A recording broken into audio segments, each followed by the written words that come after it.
Shalom, my students. How are you today? Amazing. Wonderful. Yes, yes, yes, good.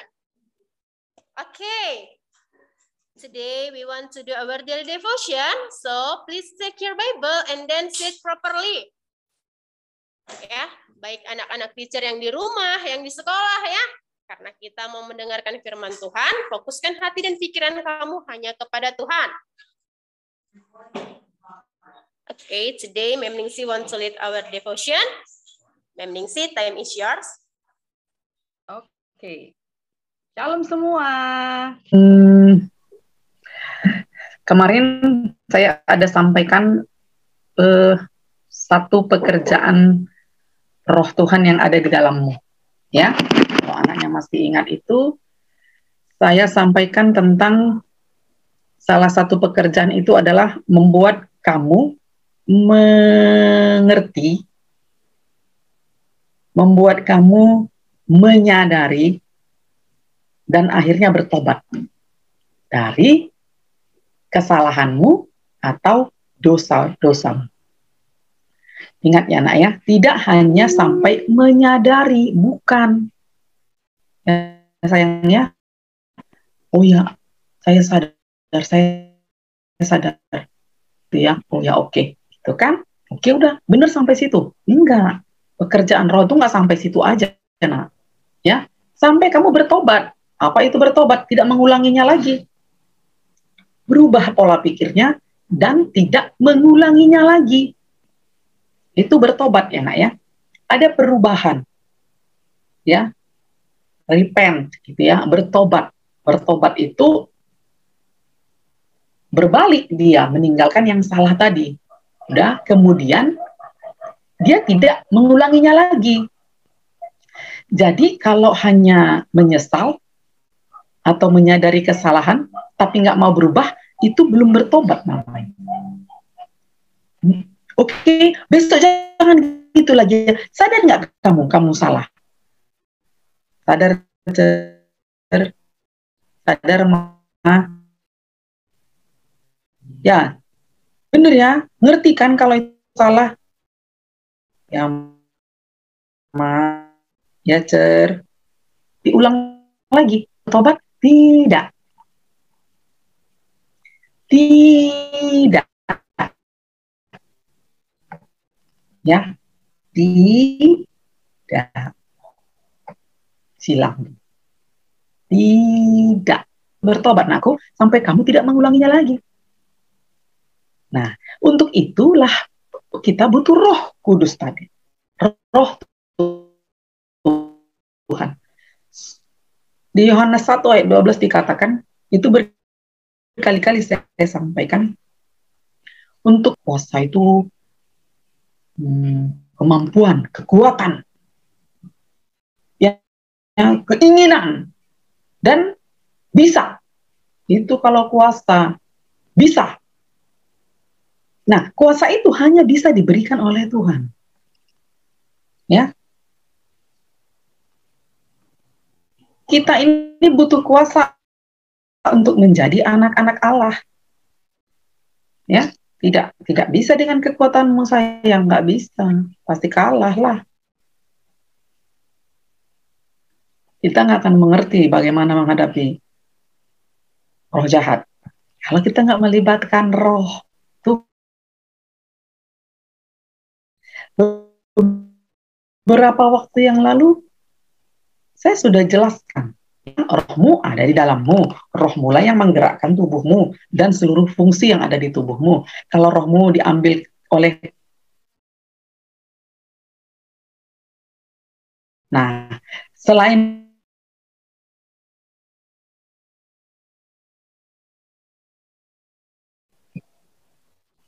yang dilakukan oleh roh, arti insyaf itu adalah menyadari kesalahannya dan bertobat. Bertobat itu dia berbalik, dia tinggalin yang salah tadi dan dia tidak lagi berjalan di yang salah itu, dia melanjutkan perjalanannya berlawanan arah dengan dosa atau kesalahannya tadi. Itu baru bertobat. Contoh orang bertobat. Tadi dia suka kali memaki orang. Gampang kali bilang, apa ya contohnya, maaf, bodoh kali, atau jelek kali. Pokoknya ngomel-ngomel aja lah. Gampang kan? Manusia itu gampang mengeluarkan hal-hal yang negatif. Karena kecenderungan dosa tadi di dalam dirinya. Lebih gampang bagimu mengeluarkan kata-kata negatif daripada kata-kata positif. Bener nggak? Ya kan? Lebih gampang mempercayai yang negatif daripada mempercayai yang positif. Ya karena itu karena apa? Karena kecenderungan dosa yang ada di dalam diri kita, dirimu. Nah, lalu Roh Tuhan bekerjalah di dalam dirimu, ya kan? Bekerja, membuat kamu menyadari bahwa berkata-kata negatif itu bukanlah kebenaran. Oke? Lalu kamu sadar, oh iya, nggak boleh berkata-kata negatif. Oh Tuhan, ampuni aku. Aku nggak boleh berkata-kata negatif. Aku mau berubah. Nah, udah menyadari itu, udah. Nah, lalu bagaimana membuktikan kalau kita tidak melakukannya lagi? Kan gitu kan, harus dibuktikan, harus ada buktinya. Nah, lalu beberapa waktu berikutnya ada kejadian lagi yang membuat kamu mau mengucapkan lagi itu kata-kata yang negatif tadi itu. Ya, mengumpat, mencemooh atau mengejek itu tadi kan aku. Lalu kamu tidak lagi melakukannya. Nggak boleh, saya tidak mau melakukannya. Nah, kamu nggak lagi mengejek, kamu nggak lagi mengumpat, nggak lagi mencemooh. Itulah baru namanya kamu bertobat. Itu baru namanya bertobat. Kalau masih mengejek, biarpun sudah menyadari, tapi masih mengejek juga, itu belum bertobat, belum. Itu masih menyadari aja salah, tapi bertobat belum. Bertobat itu sampai kamu memang tidak melakukannya lagi. Makanya, susah lah mem, iya. Ada yang susah, ada yang gampang. Makanya lah kita perlu Roh Tuhan. Supaya kita punya kuasa untuk melakukan yang benar. Karena kebiasaan kita tadi sudah berkata-kata yang negatif, bisa jadi untuk berkata-kata positif itu susah, sulit. Apalagi pikirannya nggak terima. Pikirannya susah dikendalikan. Ya kan? Akhirnya susah untuk berkata positif. Nah, karena susah itulah karena, kan tadi susah lah mem. Itu kan susah cer. Gitu. Karena susah itulah kamu tuh butuh kuasa. Butuh kuasa untuk melakukannya. Butuh kekuatan untuk melakukannya. Dan Roh Kudus memberikan itu kepadamu. Roh Kudus memberikannya. Persoalannya lagi muncul. Kamu mau nggak menggunakan kuasa itu? Ya butuh usaha dong dari kita ya nak ya. Butuh usaha dari kamu. Karena Roh Kudus tidak menjadikan kamu seperti robot. Jadi berkata-kata positif. Enggak gitulah. Tetap Tuhan memberikan kepadamu kebebasan mau atau tidak melakukannya. Kamu sudah diberi kuasa, ya kan? Untuk melakukan. Kamu sudah dibuat menyadari kesalahanmu. Sekarang kamu mau berbalik dan melakukan hal yang benar. Sulit, ya. Itu sebabnya Tuhan sudah kasih kamu kuasa, kekuatan, kemampuan untuk melakukan yang benar tadi. Masih tetap nggak bisa juga. Ya berarti salahnya di kamu lah. kita. Ya, karena semua sudah dikasih, tinggal kamu nggak mau menggunakannya. Akhirnya susah untuk melakukan yang benar atau yang baik tadi, yang benar tadi. Kuasa sudah dikasih, kekuatan sudah dikasih, hati yang insyaf sudah. Tinggal melakukan, nggak mau. Berarti itu udah salah kamu. Ya, kamu yang menolak pekerjaan roh Tuhan di dalam dirimu. Kalau kamu terus menolak pekerjaan Tuhan di dalam dirimu, terus menolak pekerjaan Tuhan di dalam dirimu, roh Tuhan itu bisa meninggalkanmu. Karena Tuhan itu kudus. Kalau kita terus memberontak, melawan, ya roh Tuhan juga akan tidak lagi berbicara kepada kita. Ya kan? Nah, ya kan nak ya? Nah, jadi itulah satu pekerjaan, contoh satu pekerjaan Tuhan di dalam dirimu. Kamu menyadari kesalahanmu dan bertobat. Bertobat itu artinya kamu tidak lagi melakukannya. Jadi kalau masih melakukannya, itu belum bertobat. Belum. Bertobat laku. Itu cuma ngomong. Kalau masih dilakukan lagi sayang, itu masih omongan saja. Sampai kapan itu benar-benar bertobat, disebut bertobat, sampai kamu tidak melakukannya lagi. Sampai kamu tidak melakukannya lagi. Jadi dilakukan, tidak dilakukan. Itu artinya apa? Bertobat, tidak bertobat. Bertobat,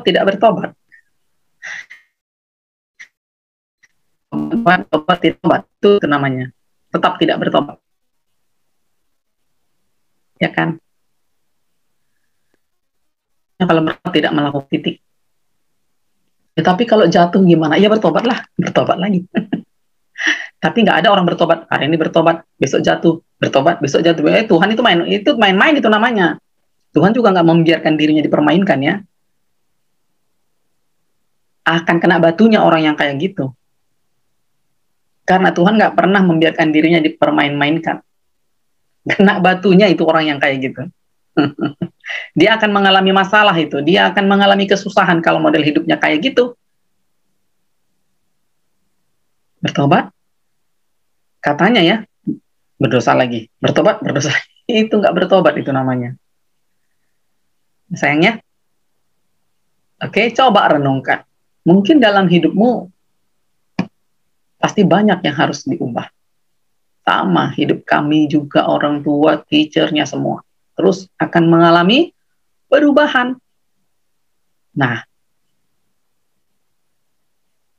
kalau saya itu suka melakukan refleksi namanya. Refleksi itu kalau di dalam pembelajaran merenungkan apa yang sudah dilakukan, gitu. Ya, itu refleksi namanya, refleksi diri. Di dalam pembelajaran ini poin yang sangat penting, tidak bisa diabaikan. Jadi seorang guru itu harus merenungkan apa yang sudah dilakukannya. Setiap kali dia selesai melakukan pembelajaran, itu refleksi. Saya pernah mengikuti satu seleksi karena pernah mengikuti sebuah seleksi. Pertanyaan yang jauh dari jangkauan adalah seberapa sering Anda melakukan refleksi terhadap diri sendiri. Wah, kepada saya ditanya itu. Ditanyakan. Jadi orang-orang yang di luar sana atau orang-orang yang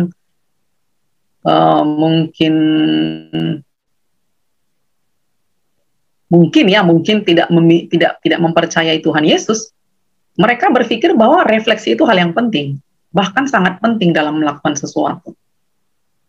Ya, evaluasi, monitoring, monef ya, monitoring dan evaluasi. Itu dalam pembelajaran namanya refleksi. Jadi setiap kali guru selesai melakukan pembelajaran, dia harus melakukan refleksi, itu baru benar. Itu baru benar. Apa yang saya lakukan tadi? Di mana salahnya? Di mana kurangnya? Apa masalah yang saya jumpai? Kenapa ada masalah itu? Di mana salah saya? Di mana saya harus berubah? Itu refleksi namanya, ya. Nah, saya suka seperti itu malam-malam. Tadi pagi kenapa lah saya gitu sama teacher Vera ya? Tadi siang kenapa lah agak tinggi suara saya sama teacher Astri ya? Aduh, kenapa itu? Kenapa itu? Nah,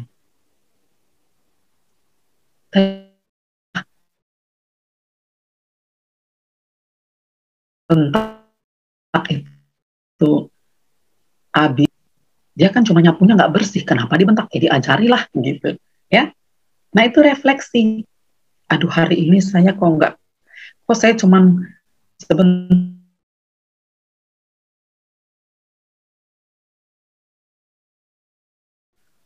Aduh Tuhan, saya hari ini belum baca firman, cuma tadi pagi, aduh gimana nih, waktu saya banyak terbuang untuk hal yang sia-sia. Saya suka kayak gitu. Dari situ nanti member tobat.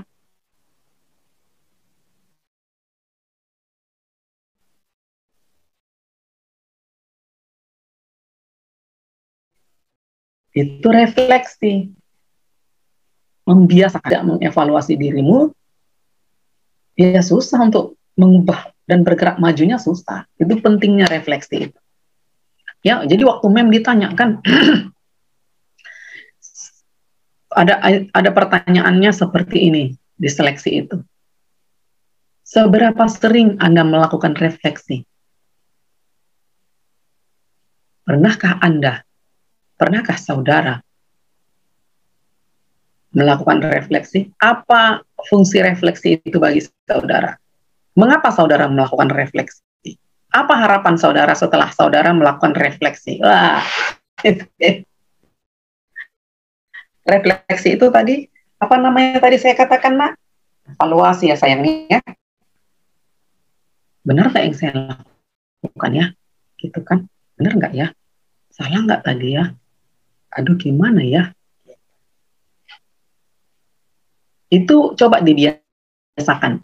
Satu hari aja, satu hari satu, kamu ini masih kecil kan? Satu hari satu, lihat nanti kamu beberapa tahun ke depan, wah hidupmu itu benar-benar excellent.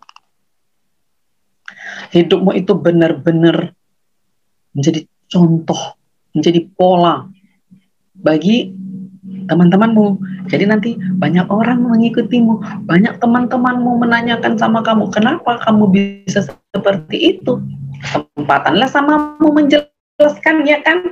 Kesempatanlah itu bagimu menjelaskan kenapa kamu bisa kayak gitu. Ya sayang ya, kan saya kan masih anak-anak, nggak masalah. Kamu anak-anak tapi punya hati kan? Anak-anak tapi bisa berpikir kan? Bisa nggak? Bisa lah. Kalau nggak bisa berpikir, mana mungkin sekolah? Berarti anaknya itu udah ada pikiran, makanya bisa sekolah.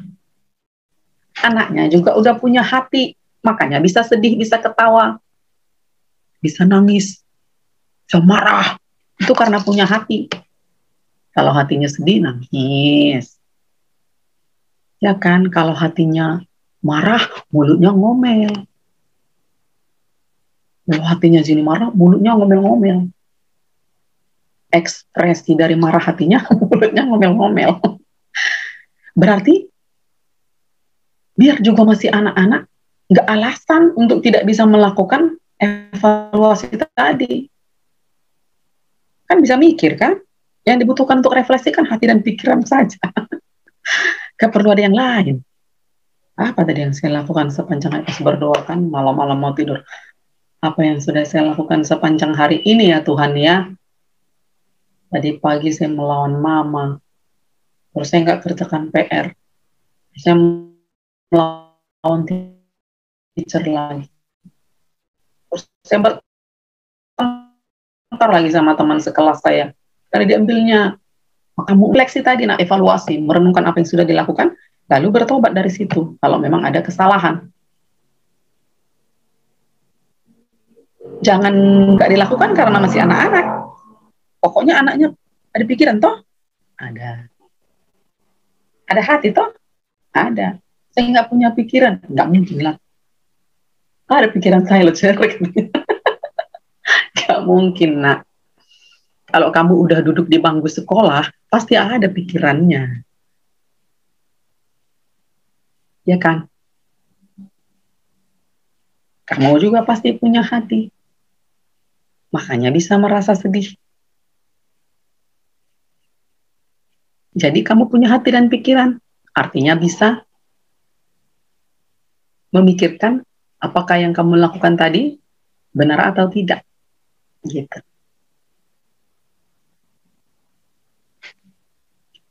Ya sayangnya itu perlu orang-orang yang tidak bisa melakukan refleksi terhadap dirinya, dia tidak akan menyadari di mana yang harus dirubah di dalam dirinya, di mana saya harus mulai berubah, dari mana saya mulai harus berubah. Itu refleksi. Bagi kami itu mungkin bahasanya kita gunakan refleksi. Bagi anak-anak mungkin bahasa yang sederhananya adalah merenungkan apa yang sudah dilakukan. Ya sayang ya, renungkan apa yang sudah kamu lakukan. Bisa, karena kamu punya hati dan pikiran. Mau TK, mau SD, mau SMP, semua bisa. Sesuai dengan pemikirannya masing-masing. Tanya Tuhan, bantu aku Tuhan. Gitu. Apalagi kan anak-anak sekarang pikirannya lebih maju daripada kami dulu. Ya, anak-anak sekarang di dalam rahim ibunya udah minum susu itu. Udah makan vitamin macam-macam. Jadi pemikirannya lebih maju, lebih hebat lah daripada kami zaman dulu. Kami zaman dulu minum susu pun mungkin enggak. Ada dulu susu, beras catu, campur batu dan ulat lagi berasnya. Ya kayak gitulah zaman dulu. Sekarang susunya, Morinaga Platinum, ya S26 Gold. Belum lagi waktu di kandungan vitaminnya A, B, C, J, sampai Z. Ya, imunisasinya lagi mahal-mahal. Makanannya bergizi. Kami dulu ikan asinnya kami makan. Sekali seminggunya makan ikan gembung. Apalah vitaminnya itu kan. Ya, puji Tuhan, pintar-pintar. Teachernya. Nah, pasti anaknya lebih hebat lagi lah. Vitaminnya lebih hebat. Kehidupannya lebih hebat. Ini dulu, saya dulu tinggal di kampung, jalan jauh mau sekolah. Kalian kan enggak, mau sekolah, kena AC. Sampai di ruang kelas, kena AC. Pulang dari sekolah, naik mobil, kena AC lagi. Sampai di rumah, kamar, AC lagi. Ya kena panas matahari kami dulu. Panas matahari itulah kawan kami dari pagi sampai tenggelamnya matahari itu. Kalau kami bisa hebat, apalagi lah anaknya. Harus jauh lebih hebat lagi dari teacher-teachernya. Harus. Modal dasarnya anaknya lebih hebat. Artinya kami semua. Bisa? Bisa. Ya sayang ya. Oke. Coba lakukan itu refleksi. Kecil-kecil pun harus sudah melakukan refleksi. Apa yang tadi saya lakukan ya? Gitu. Coba ya sayang ya. Oke.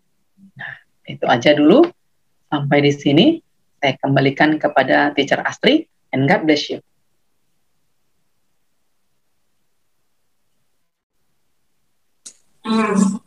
Okay, thank you, Mem Ningsi, for the word of God. Give the thumbs to Mem Ningsi, my students, and give applause to our God. Ya, pekerjaan Roh Kudus ya nak, ya Roh Tuhan, yaitu membuat kita menyadari, bukan hanya menyadari ya. Setelah kita menyadari, kita perlu bertobat. Ya, yang dikatakan bertobat adalah tidak akan pernah mengulangi hal yang sama lagi. Ya, oleh karena itu kita perlu Roh Kudus. Ya, kita perlu Roh Tuhan agar kita dapat mempunyai kuasa untuk melakukan hal-hal yang benar, untuk berkata-kata hal-hal yang positif. Ya, setelah kita membuat suatu kesalahan contohnya atau membuat suatu tindakan, kita perlu merefleksi diri kita, ya. Kita perlu merenungkan apa yang sudah kita perbuat, ya. Baik yang Mem Ningsi, semuanya perlu merefleksi diri. Okay, my students, that's all the devotion for today, ya. Buat anak-anak teacher yang masih ujian, tetap semangat. Buat yang di rumah, ya, anak-anak teacher kelas kecil juga harus tetap semangat. Okay, now you can open your microphone, say bye-bye to your friends, to Ma'am Ningsi, to Madam, and to all teachers. Bye-bye. Bye.